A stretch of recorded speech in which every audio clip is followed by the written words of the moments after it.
Deus, presbítero Rogério. Oi?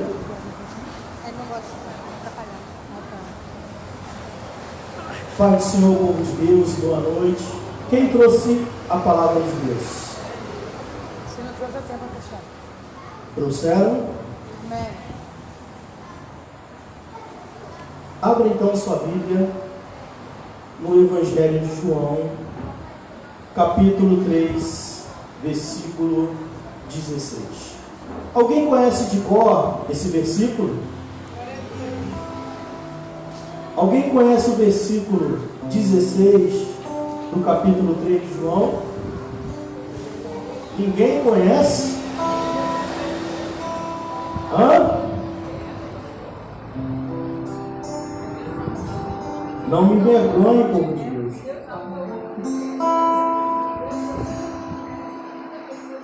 Todos acharam? Diz assim a palavra do Senhor: porque Deus amou o mundo de tal maneira que deu o seu Filho unigênito, para todo o que nele crê não pereça, mas tenha vida eterna. Repita comigo: porque Deus amou o mundo. Porque Deus amou o mundo De tal maneira que deu o seu Filho unigênito, seu Filho unigênito, para que todo aquele que nele crê para que todo aquele que crê não pereça, não pereça, mas tenha mas tenha a vida eterna. a vida eterna. Amém. Amém. Todos acreditam que essa é a palavra do Senhor? Glória a Deus, aleluia. Amém. Também creio. Então desocupe as suas mãos, dê uma salva de palmas para essa palavra, que é digna de toda honra, toda adoração, todo louvor. Senhor Deus, maravilhoso Pai, a tua palavra agora será pregada, Pai. Que o Senhor venha tomar agora a vida do pregador, venha, meu Pai, me usar como ferramenta para falar do teu amor, da tua palavra, e que ela venha, meu Pai, surtir o efeito esperado. Que venha, meu Pai, penetrar, meu Pai, ao ponto de dividir corpo, alma, espírito, juntas e medulas. E que venha surgir o efeito que é esperado. Para a honra e glória do teu nome. Amém. Pode tomar sua senha.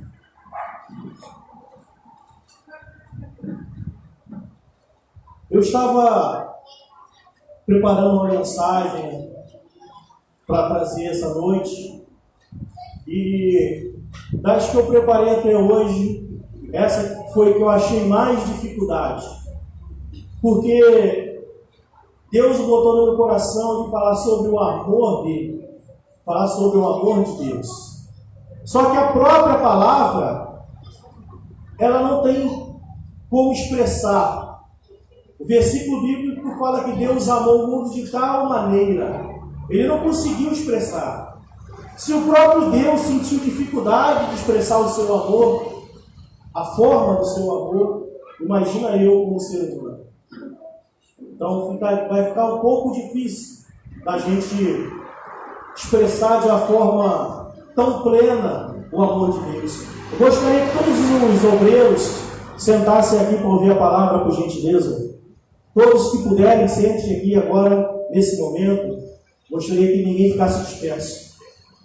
Então, fica difícil você expressar o amor de Deus, porque é imensurável, é inefável. Falta palavras ao homem para que ele venha expressar o amor de Deus.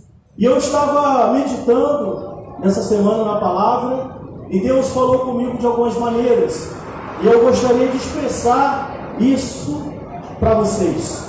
A palavra diz que Deus amou o mundo. E o mundo na Bíblia tem 3 referências. O mundo, criação, planeta.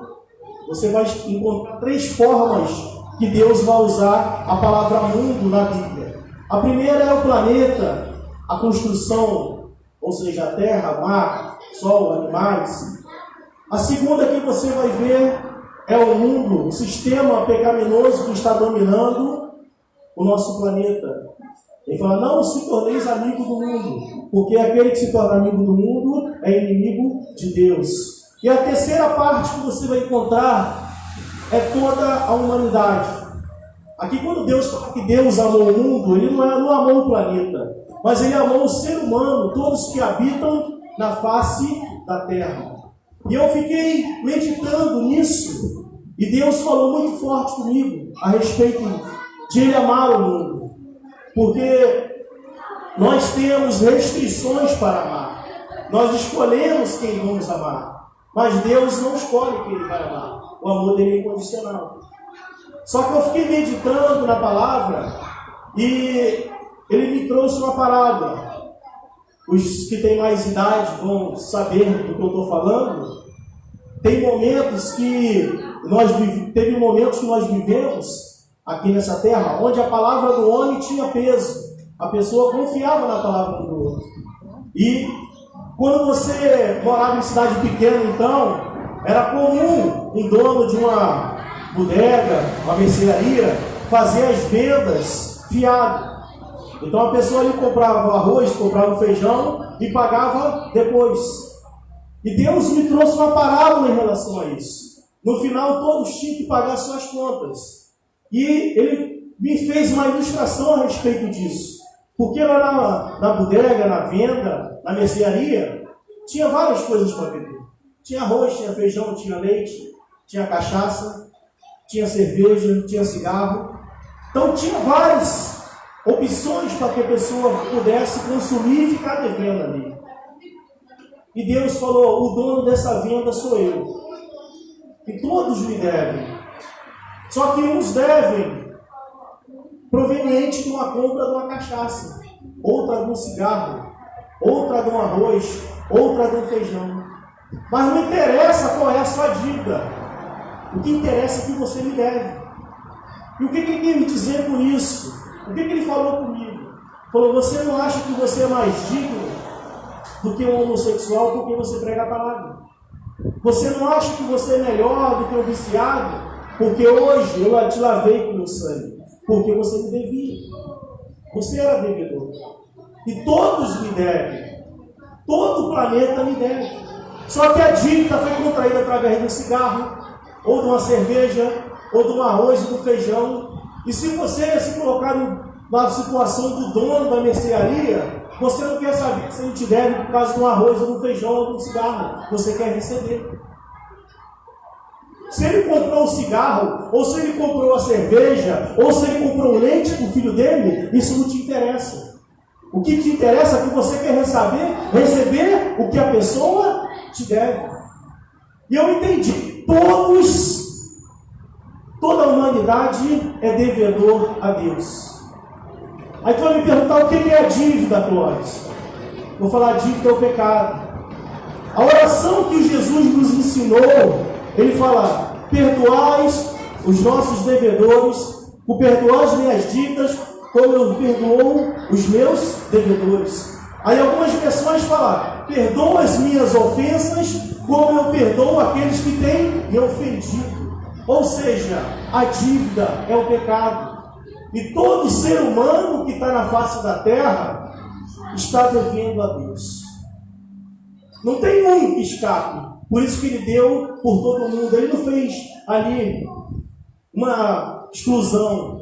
Ele falou: não, todos devem, menos Maria, menos João, menos Tiago. Não, todos.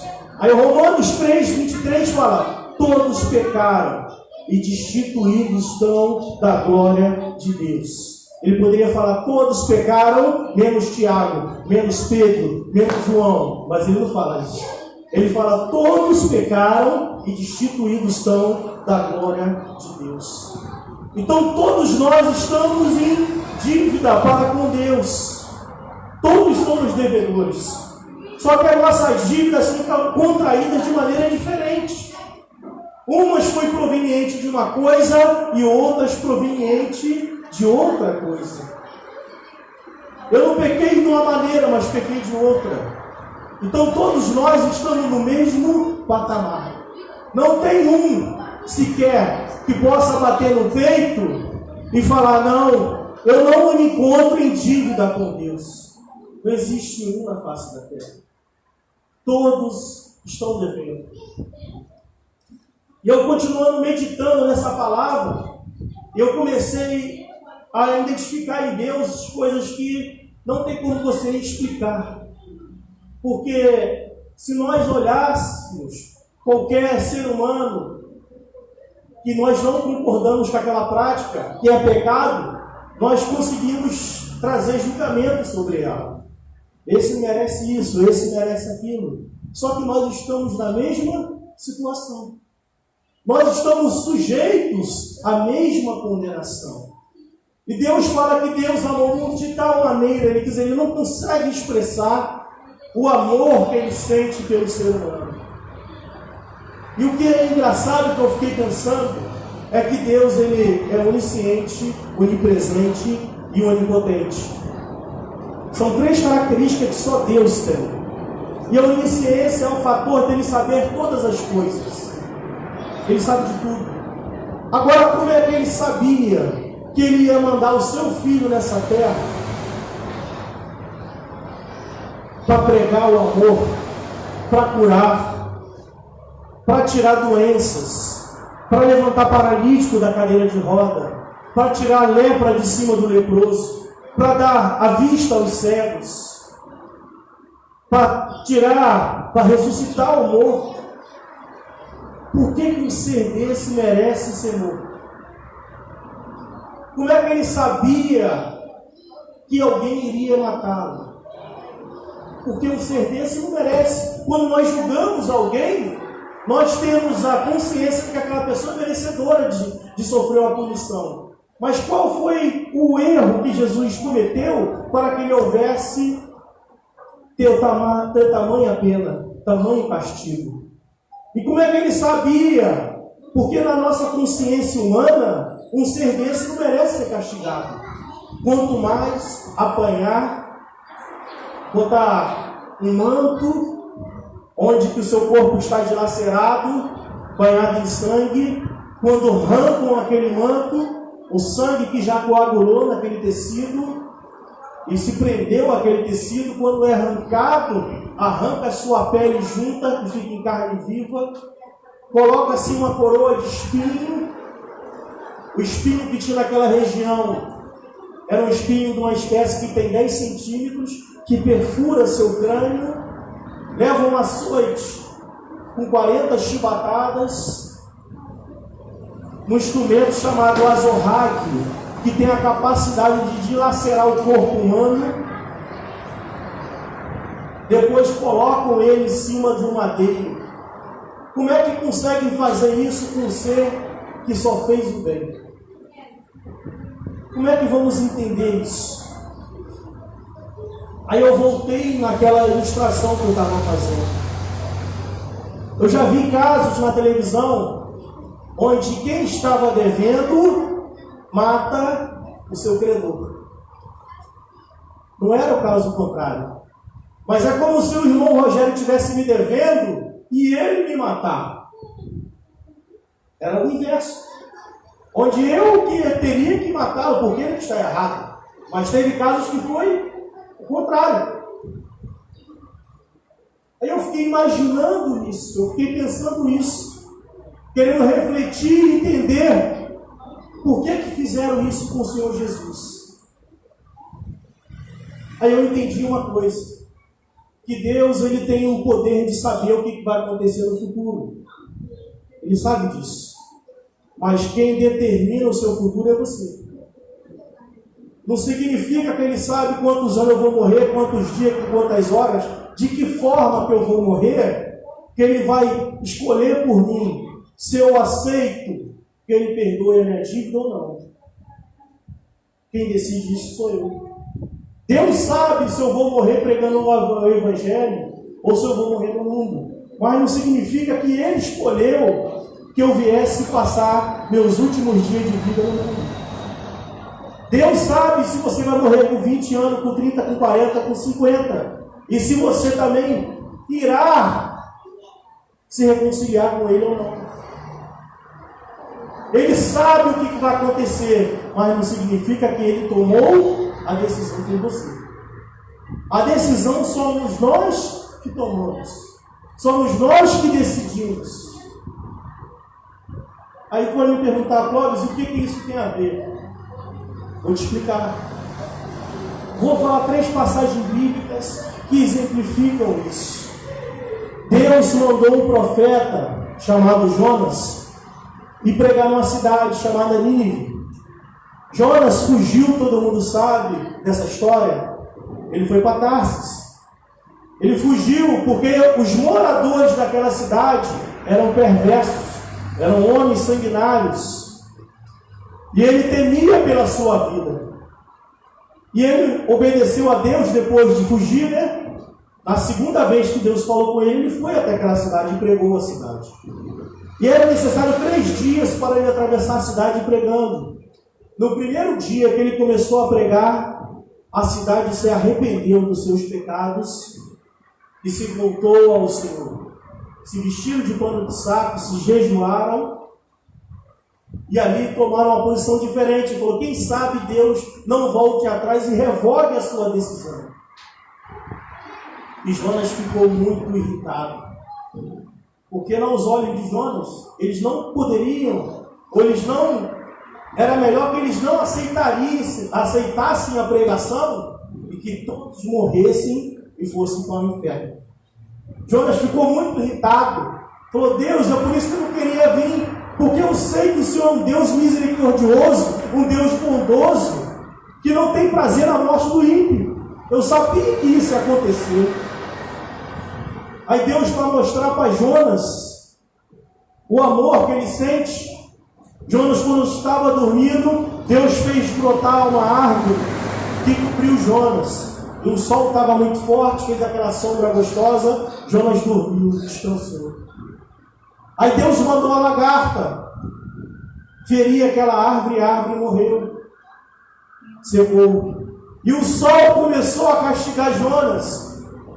E ele acordou irritado. Ele falou: você ficou irritado por causa de uma árvore? Ele falou: eu prefiro morrer. Ele falou: mas a árvore você não criou, você não fez a árvore. E por que você está com raiva da árvore? Quanto mais eu não teria pena desses homens que eu criei. Deus queria mostrar para Jonas que nós olhamos para o pecador e só olhamos que ele tem alguma validade quando ele pode nos trazer algum benefício. Aquela árvore, quando estava trazendo algum benefício para Jonas, para ele era útil. Mas quando nós olhamos uma pessoa onde ela não proporciona nenhum bem para a humanidade, para a sociedade, nós achamos que ela é digna de ser exterminada. Mas Deus não vê dessa forma. Deus vê de uma forma diferente. E a atitude que Ele espera é que essa pessoa reconheça essa dívida que ela contraiu e ela venha se arrepender. Deus estava querendo mostrar isso para Jonas. Falou: Jonas, eu não entendo que você está revoltado, porque não é criação sua, mas o homem fui eu que criei. É minha imagem e semelhança. Então por isso eu sinto tanto pesar quando o homem não se arrepende, porque todos estão nos devendo. E a palavra diz que Deus não tem prazer na morte do ímpio. Quantas vezes nós já vimos matéria na televisão e nós já sentenciamos o que deveria fazer aquele camarada? Não, esse cara aí tinha que pegar ele e fazer isso, fazer aquilo. Não, esse aí a gente tem que fazer isso e fazer aquilo. É esse pensamento que nós temos. Mas esse não é o pensamento de Deus. Deus, ele tem um pensamento onde ele vê com pesar o homem se deteriorar, o homem ir por água abaixo. Ele não vê com alegria. O coração de Deus, quando ele vê uma pessoa vivendo na prática do pecado e caminhando para o inferno, se dilacera. Eu estava ali fora e me veio na mente um pensamento.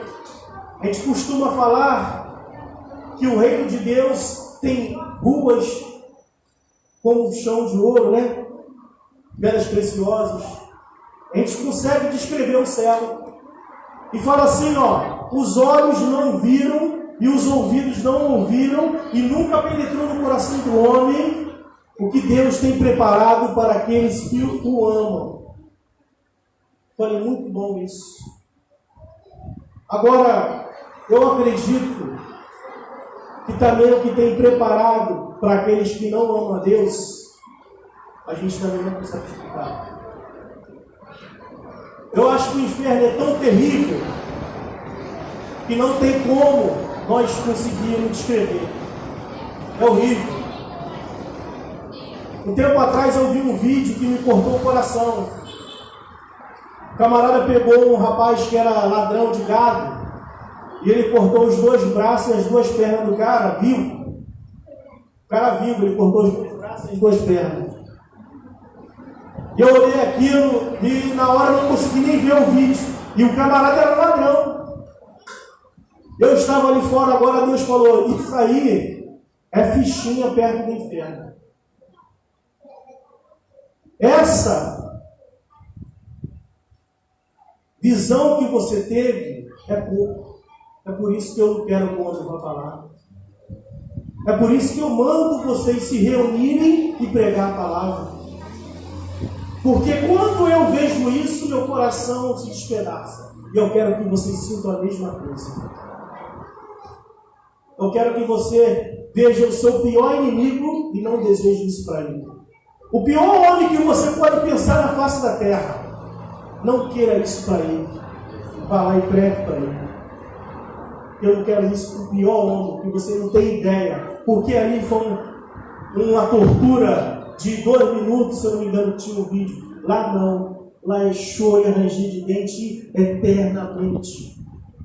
Lá não para, lá não acaba. Sofrimento direto pela eternidade. Eu quero que vocês compreendam a isso. Por isso que ele mandou em Jonas. Tinha 120 mil. Deus ainda fala na palavra. Tem 120 mil homens nessa cidade. Você acha que meu coração vai se destruir? Esses homens indo para o inferno. Porque Deus sabe qual é a visão do inferno. Nós não temos nem noção do que seja isso. Nós não temos nem a dimensão do que seja isso. E Ele manda a gente pregar. O motivo, esse versículo resume toda a Bíblia. E o motivo de estarmos aqui reunidos hoje é por causa desse versículo. O motivo da gente sair para abrir a boca e falar é por causa desse versículo. O sentido que eu estou agora falando e aqui transmitindo nesse aparelho de telefone para essa pessoa que está vendo é por causa desse versículo. Tudo se resume a esse ato de amor. Glória a Deus. É um amor que não tem como explicar. É a graça de Deus. Nós não merecíamos, mas Ele nos amou de forma incondicional. João 8. A mulher adulta é trazida até Jesus. E os homens ali, querendo pegar ele, numa artimanha, fala, mestre, essa mulher foi pega em adultério. E a lei de Moisés diz que ela tem que ser apedrejada. Jesus não podia falar que não podia, porque ele estaria contrariando a lei.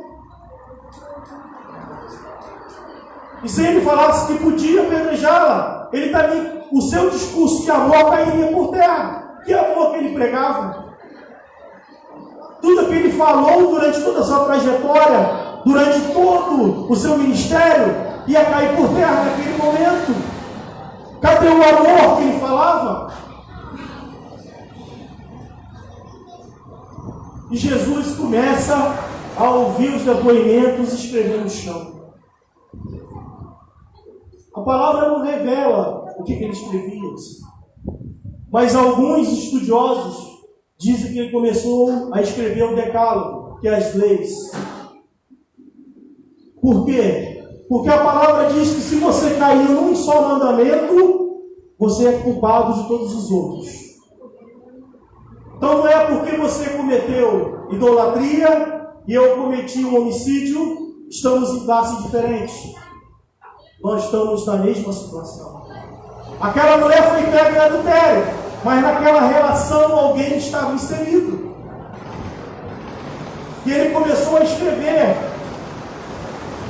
E uma outra explicação que tem é que ele começou a escrever pecados daquelas pessoas que estavam ali em volta daquela mulher. E ele começou a escrever e anotar, e eles começaram a olhar. E Jesus, com toda a sua sabedoria, se levanta e fala: quem dentre vós não tem pecado, que atire a primeira pedra.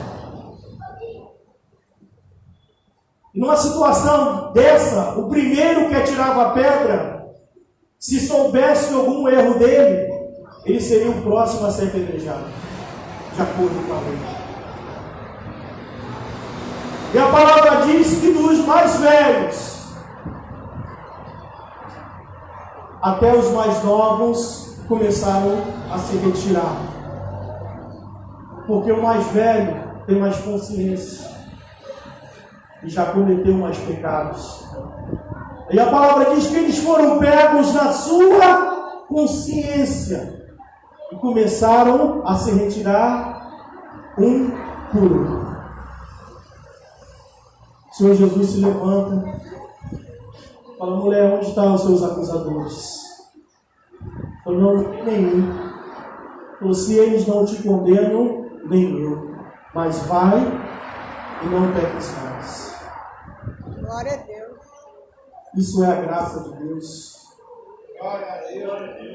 Você pode ser condenado pelo homem, mas Deus, Ele quer te absolver. Depende só de você e de mim.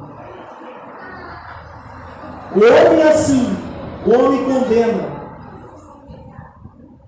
mas a graça absolve.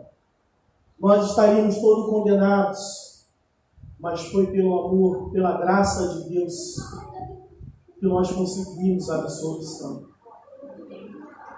E quando você começa a compreender esse amor de Deus, você quer transmitir isso para outros. Você quer passar isso para outras pessoas.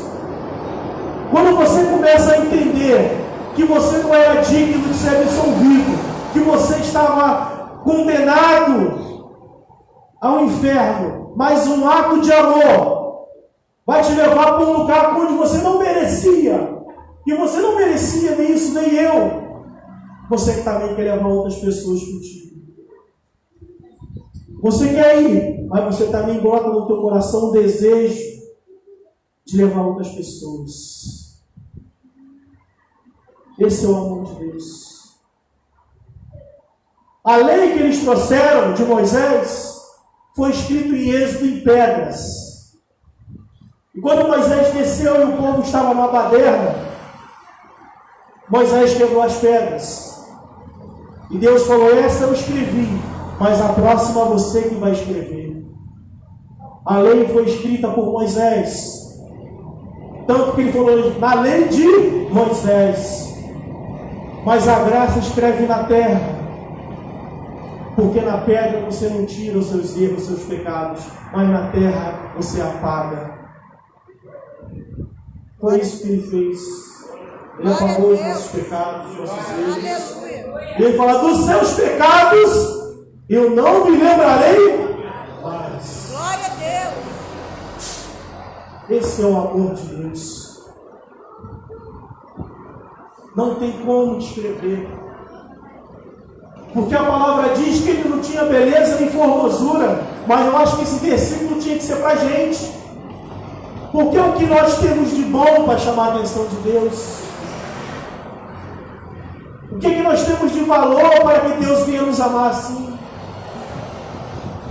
O que nós fazemos de bom para que tivéssemos tamanha graça? Nada. Não tem explicação. O amor de Deus nos constrange. O amor de Deus é algo imensurável. Eu sentei ali e comecei a querer escrever algo para descrever o amor de Deus. Ficou difícil. Eu não consegui.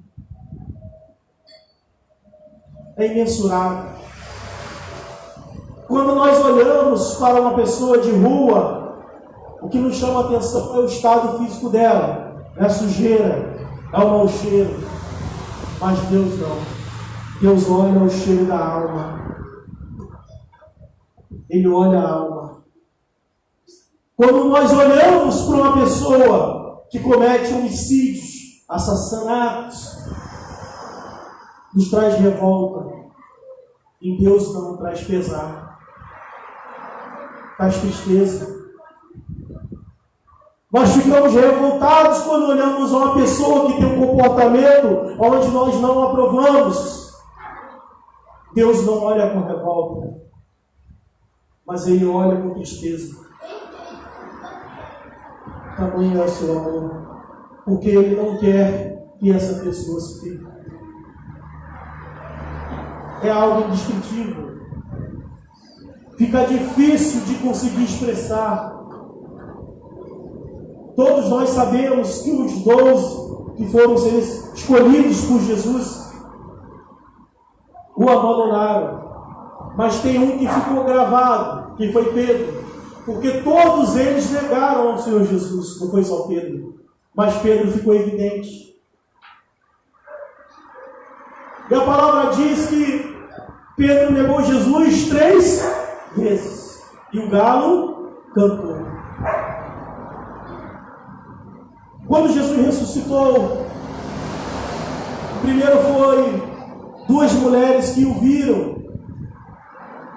E o túmulo estava aberto. E voltaram para aprontar os discípulos. O mestre ressuscitou. E eles foram correndo para ver Jesus. E se você for ver, em toda a palavra de Deus, Pedro era o primeiro em todas as coisas. Você vê lá Pedro, Tiago e João. Pedro, Tiago e João. Mas nesse episódio, está indo João e Pedro ao túmulo de Jesus e Pedro fica para trás. E eu fiquei meditando por que Pedro ficou para trás, se ele era sempre o primeiro a estar em todas as situações. É porque na cabeça dele, ele falou, eu neguei ele. E agora, como é que eu vou olhar para o mestre? Eu andei com ele 3 anos e meio. Eu venho morto ressuscitar. Eu venho paralítico ser curado. Eu vim cego ser curado. Eu vim surdo. Eu vi coisas maravilhosas, vi multiplicação. E eu neguei ele. O que eu vou falar para ele? E agora? Quando ele chega, o túmulo está vazio e não vê Jesus. E Pedro fica numa ansiedade, numa angústia e começa a pescar. Ele falou, vou pescar. E o mestre se aproxima. E eles começam a perceber que era Jesus. Mas ninguém abria a boca, não falava nada. Todos calados. Porque Pedro tinha em mente que Jesus ia falar. Pedrão, tu falou que ia comigo até para a morte, né, Pedrão? E agora, o que você tem a me dizer? Era isso que ele esperava. E aí, Pedrão? Você não falou que estava comigo e não abria de jeito nenhum? E agora? Você me negou, né? Você não vê nenhuma vez na Bíblia Jesus falando que Pedro negou ele. Você não vê Jesus ressaltando os defeitos de qualquer um que seja. Você não vê Jesus falando que Pedro afundou nas águas. E eles ficaram sem graça. Porque todos tinham negado Jesus. Não foi só Pedro. E ninguém dava uma palavra. Todos calados. Vamos ler em João 21.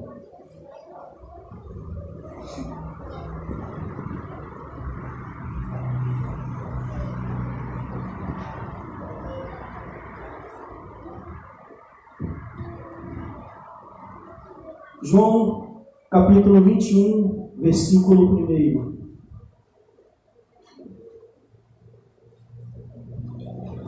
Depois disso, tornou Jesus a manifestar aos discípulos junto ao mar de Tiberíades.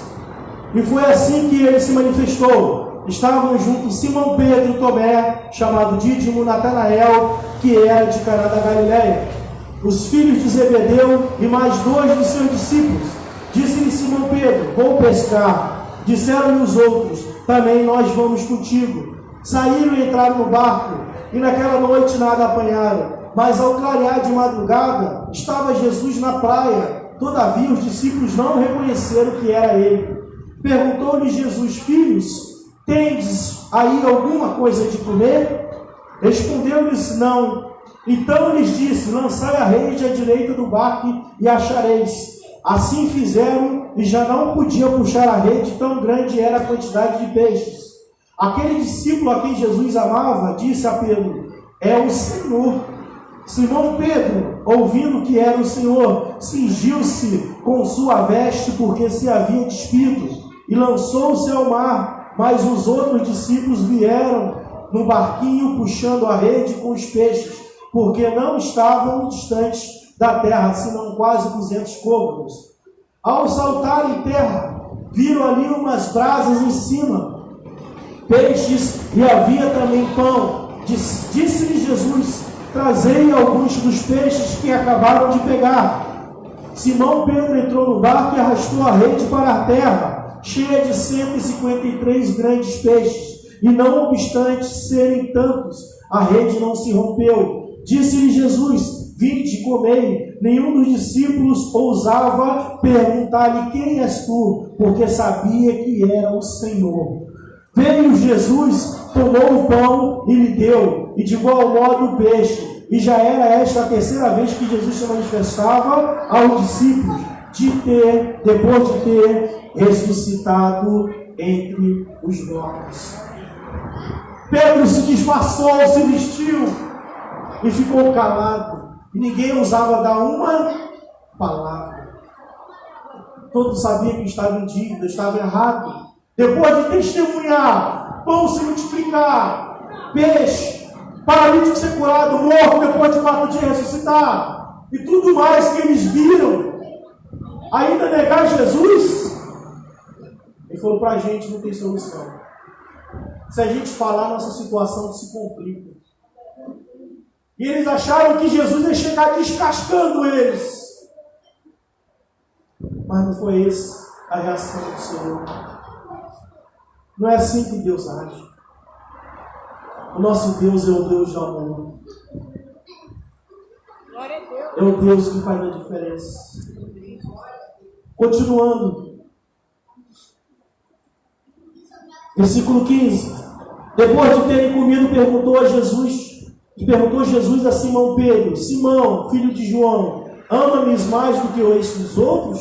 Respondeu: sim, Senhor, tu sabes que te amo. E ele disse: apacenta os meus cordeiros. O Senhor Jesus faz a primeira coisa que ele pergunta: Pedro, tu me amas? Ele não perguntou: tu me negou? Você falou uma coisa e fez outra? Olha o que ele perguntou: Pedro, tu me amas? Se você fosse caluniado por uma pessoa, traído pelo seu marido, pela sua esposa, se alguém te fizesse mal, você ia perguntar para ela: você me ama? Será que era isso que você ia falar? Aí Jesus faz a primeira pergunta: Pedro, tu me amas? Porque na Bíblia, amar tem 3 referências. O primeiro amar é o amor condicionado, que é o amor filéu. O amor filéu é aquilo que eu vou te corresponder. Se você me trata bem, eu trato bem. Se você me ama, eu te amo. Esse é o amor filéu. Aí o Senhor Jesus pergunta a primeira vez: Pedro, tu me amas? Senhor, tu sabe que eu te amo. O segundo amor referenciado na Bíblia é o amor eros. É aquele amor que é chamado a paixão, que é o primeiro tempo. Aí uma pessoa depois passa um tempo e fala assim: eu amei aquela mulher, eu amei aquele homem. Esse é o segundo amor. E o terceiro amor que você vai ver na Bíblia é o amor ágape. É o amor incondicional.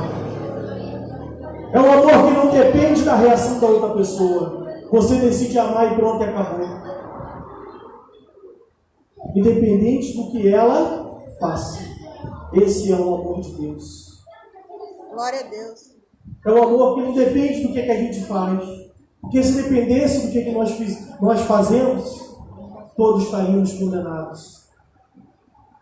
Mas é um amor que não tem explicação. Aí pela segunda vez ele fala: Pedro, me amas, apacenta as minhas ovelhas. Pela terceira vez ele pergunta e Pedro fica triste. Porque Pedro tinha te negado 3 vezes. E pela terceira vez ele pergunta: porque o amor que Deus quer que nós venhamos corresponder a Ele, embora nunca a gente vai conseguir alcançar o seu patamar, é o amor ágape, incondicional. Independente da tua situação financeira, física, independente do que você passa, Ele quer que você ame Deus de todo o seu coração. Esse é o amor que Ele quer. Esse é o amor que Ele procura. Então não importa o que você fez ou deixou de fazer, mas o que Ele te pergunta é: você me ama? Você está disposto a reatar esse relacionamento comigo? Foi isso que Ele perguntou para Pedro. Depender de mim não tem problema nenhum. Agora eu estou passando para você. Eu te amo, você sabe disso. Isso que Ele quer dizer para Pedro. Agora eu quero saber se você me ama. Deus ama todos incondicionalmente. Mas o que Ele pergunta é se nós os amamos. Esse é o amor que Deus procura. E mais na frente a palavra vai dizer que Deus já sabia a forma que Ele ia expressar esse amor. Porque Deus fala: apacenta minhas ovelhas. O que Ele quer dizer com isso? Se você entendeu o que eu te ensinei até hoje, é que eu morri para te salvar. E eu quero que você leve essa informação a outros, para que outros também não venham perecer. Por isso que Ele falou: apacenta as minhas ovelhas. Quando você ganha almas para Jesus, é o maior sentimento de amor que você pode expressar. Porque Ele fala que uma alma não tem como você comprar. Para qualquer um que fosse pagar a redenção da sua alma, os seus recursos se esgotariam antes. O homem mais rico do mundo, ele não pode comprar a salvação dele. Os seus recursos se acabariam antes. Então, se você ganhar uma alma para Jesus, você está dando mais do que uma oferta do que o homem mais rico do mundo. Fala: Pedro, você entendeu isso? Que se você ganhar uma alma para mim, você está dando uma oferta maior do que qualquer coisa que possa ter na face da terra? Você compreendeu isso? É esse amor que Deus quer que nós venhamos levar. O amor inexplicável. O amor que não tem como mensurar. Quando nós estávamos um tempo atrás evangelizando, eu fiquei sem entender o que aconteceu. Eu acho que dessa vez o meu pai estava comigo. Quando a delegacia era do outro lado ali, onde era o Mercadão, a gente foi distribuir comida ali. E um dos moradores de rua se levantou com uma faca para nos atacar. Nós estávamos levando comida e orando. E ele levantou com uma faca para nos atacar. E o policial do outro lado da rua, porque não tinha o BRT, veio e tomou parte e repreendeu o rapaz, né, que queria nos atacar. Ali eu fui entender que quando você faz isso, você tem que estar disposto a sentir o sentimento que Jesus sente. Porque eu estava levando uma situação para matar a fome dele, querendo o bem dele. E alguém se levanta com uma faca para te atacar. Esse amor que Ele quer que nós venhamos desenvolver.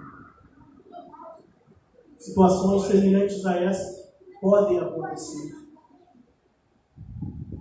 Eu não sou de criticar nada, Mas chegou o tempo que nós não podemos mais ficar iludindo as pessoas, voltando a preocupação dela para a casa dela, para o carro ou para a empresa que ela quer construir.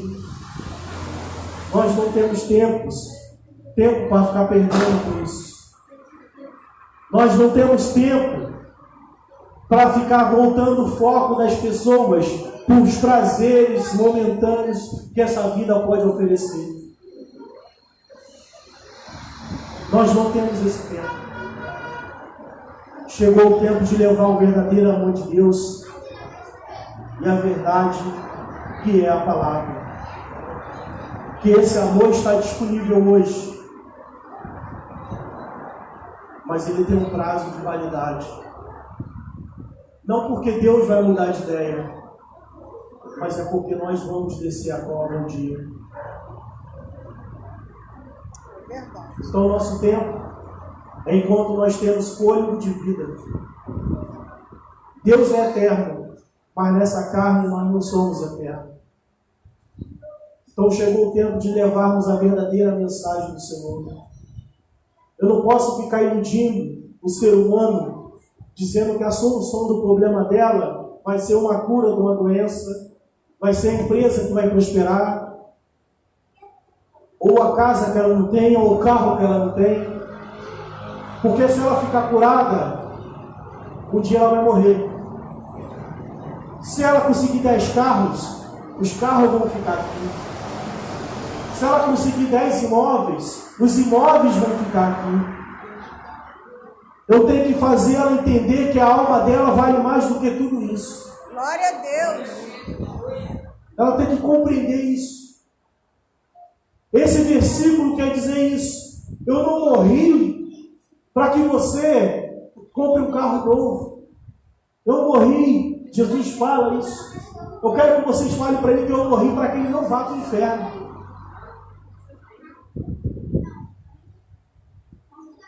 Eu não morri para que ele seja bem sucedido no seu trabalho ou no seu emprego. Não é isso. Eu morri porque se ele não me aceitar, ele estará condenado eternamente. E ele quer que a gente venha propagar isso em alto e bom som. Glória a Deus. Essa é a vontade de Deus. Esse versículo quer dizer isso. Ele morreu por todo mundo, mas só aqueles que vão ter a vida eterna é aqueles que creem.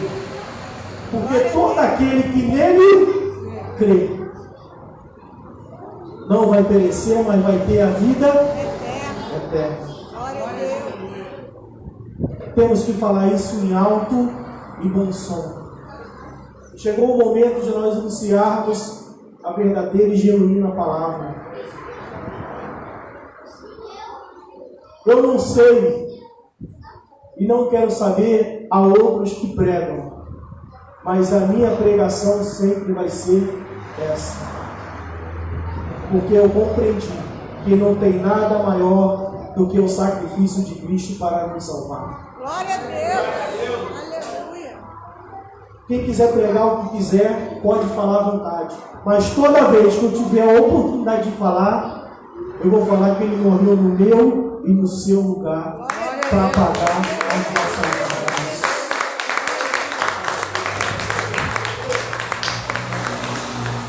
Essa é a mensagem do Senhor. Fique de pé, por gentileza.